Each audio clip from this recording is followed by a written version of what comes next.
Je ne savais pas que faire pour un Pléiade sur Jacotet. Tout est dit sur son œuvre. Vous trouvez d'innombrables essais, de critiques, d'articles. Qu'est-ce qu'on pouvait rajouter? Obscurément, ayant moi-même une pratique de la poésie brouillonneuse, lente, pléthorique, exubérante et insatisfaite en permanence, je lisais Philippe Jacotet avec beaucoup de méfiance. J'étais irritée par l'adhésion fervente qui entourait son travail. Et j'ai su immédiatement que nous n'allions pas faire un Pléiade d'admiration fervente. Jacotet a toujours prétendu, en public, dans des interviews, que la poésie, pas la prose, la poésie, qui est quand même une part importante de son œuvre, qui est à la fois en prose et en vers, lui venait à son insu, comme inspiré par la grâce, et qu'il n'avait, en tant qu'écrivain, qu'un travail de pilotage d'une barque. Il pilote en rivière une barque que le courant emporte à son insu. J'ai jamais pris ça pour de bon argent. Et obscurément, il devait bien sentir chez moi une distance sceptique, une irritation par rapport à ce genre de propos c'est tout bonnement pas possible. Ou alors, c'est juste miraculeux, mais c'est pas possible. C'est un homme qui travaille beaucoup. Alors, c'est là que vient mon travail. Si vous ouvrez ces manuscrits, vous avez près de 200 pages manuscrites recto verso de brouillon. C'est juste énorme. J'ai mis des mois pour lire ça. Parce que j'ai présenté ce livre, c'était un de mes livres. Et quand vous décortiquez de près le travail accompli par l'auteur, vous vous apercevez du faire. Alors, il ne s'agit pas de modifier le résultat, la lecture du résultat. Vous avez déjà cette intuition de quelque chose de gigantesque, d'extraordinairement puissant. Mais il faut pouvoir expliquer que ce n'est pas donné par une muse ou par un dieu invisible, c'est le produit d'un grand labeur.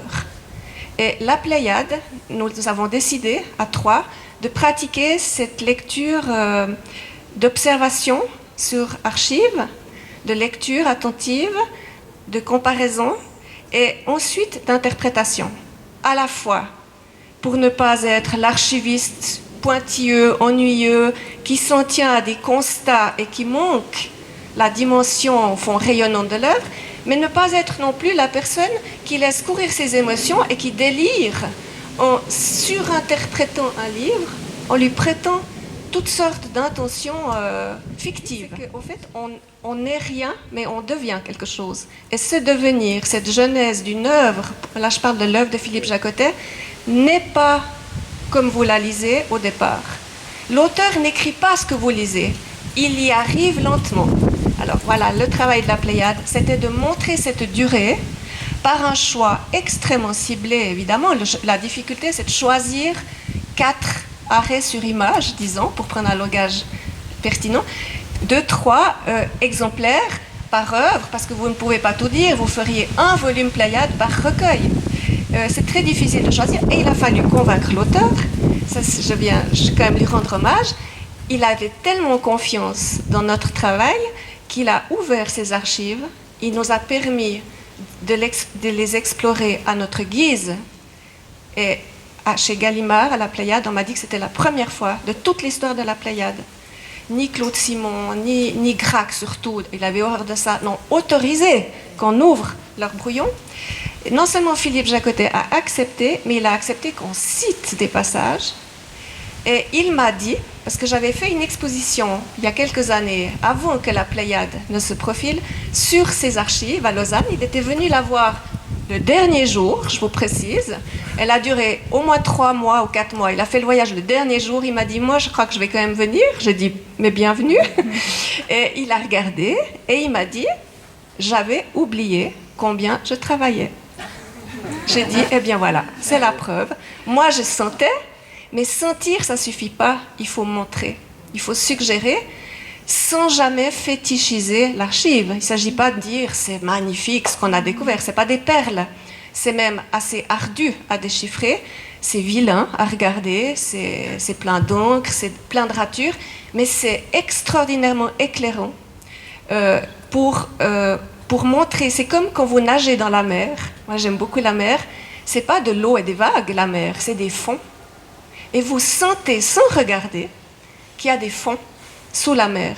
Et vous vous appuyez sur du vide, parce que ce vide, il est vivant. Eh bien, une œuvre que vous lisez, c'est ça.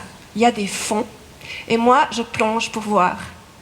Et après, vous donnez un autre contexte à la houle marine qui s'échappe à l'horizon. Vous pouvez expliquer votre bonheur de lecture et lui donner un fondement plus sérieux.